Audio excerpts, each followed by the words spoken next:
So this one goes out to a follower of mine on Twitter, Nessa.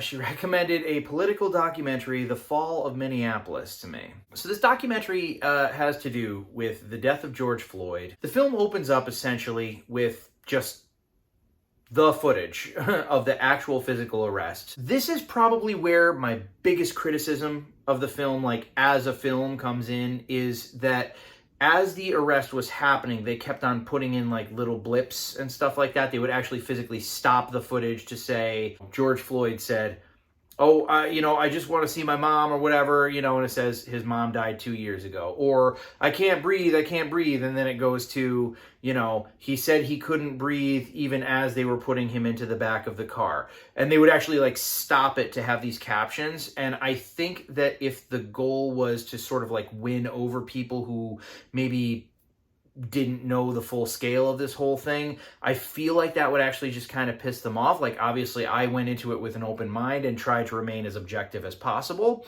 So it didn't bother me as much, but I could see it kind of bothering people. And the thing is that like a good bulk of this stuff they did actually cover later on in the movie, so it really didn't seem necessary. That being said, okay, they do provide the full context of the arrest. First of all, there's the reason for the call. Shop owner, basically said he appeared ridiculously intoxicated. He tried to pay with fake money. So the police arrive on the scene, and the entire time that this arrest is happening, he's just not following direction. He claimed that he had gotten shot in his last encounter, which was not the case. They actually interviewed that prosecuting officer as well. He had many different counts of, armed robbery, drug trafficking. They nabbed him like 3 times, I think, for smuggling coke. So the police, tried to make the arrest. They tell him to put his hands on his head. He won't keep his hands on his head. He did not comply with anything that the officers did, trying to get him out of his car, trying to get him into their squad car. They show footage. He does kick Officer Lee, one of the arresting officers. And the particular tactic used, MRT, or maximum restraint technique, was actually approved by the Minneapolis department. So the whole thing of him having his knee on the back of George Floyd's neck, that is a way of subduing a particular suspect when you're making an arrest. And they actually did show like a side-by-side comparison. The man's medical diagnosis was basically like one of his arteries was like 75% clogged. There was a very highly concentrated dose of fentanyl and methamphetamine, and the police did call an EMT. When you take all these things into context, again, I'm not trying to sell you on anything. You can take from this what you will.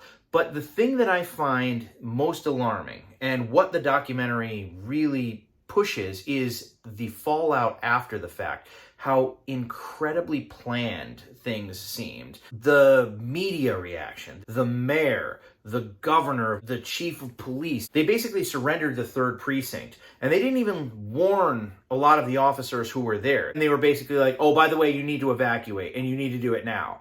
And these officers who are totally clueless, they go outside and they see what looks like a zombie mob, like breaking down the gates and shit like that. And they're like, shit. They haul ass to the back lot, and a lot of them get away in the squad cars like just in time. Some of them weren't so lucky and they had to hoof it, and by some miracle they made it. And you see interviews with these officers who were like, we were completely unprepared for this, but we got this warning. And it's like the mayor literally just said, we're going to give these people the 3rd precinct. We're going to just allow the 3rd precinct to be burnt to the ground. During the trial of Officer Chauvin, there were a lot of details that were left out. And according to a lot of the officers that were interviewed, this whole thing just really felt like a blatant attack against law enforcement. And there was an interview with an officer that I found very fascinating, because he basically said that shortly thereafter, they were in on a call. There were 4 cops. They were all white. They stepped out of the car. This guy stepped out of the car. He was a big black dude, and he was geeked out of his mind on something. And he basically said, like, yeah, I'm not going in. And the officer who was being interviewed basically said, and then it just dawned on me. What if this dude, dies from a drug overdose while we're detaining him, while 4 white cops are detaining him. I mean, we're going to jail. And he said, like, it was in that moment that I just thought to myself, I don't know if I could do this anymore. And it does just go to show, like, the fallout after all that, how, like, over a third of their police department basically resigned. And the end result was just this insane increase in crime. And the way, again, that like the media and the government and even like local government and stuff all seems to kind of be in on this. Seemed to. I don't know. Again, I'm not trying to sell you on anything. You watch this movie and you declare for yourself what you believe to be true. And I do think that you should. Okay, no matter what part of the political spectrum you are, I think that this is a very, very fascinating film that definitely needs to be shared. I think that it has the capacity to be a real eye-opener about the whole situation and everything that followed. I will provide the link below. You can access it on Rumble.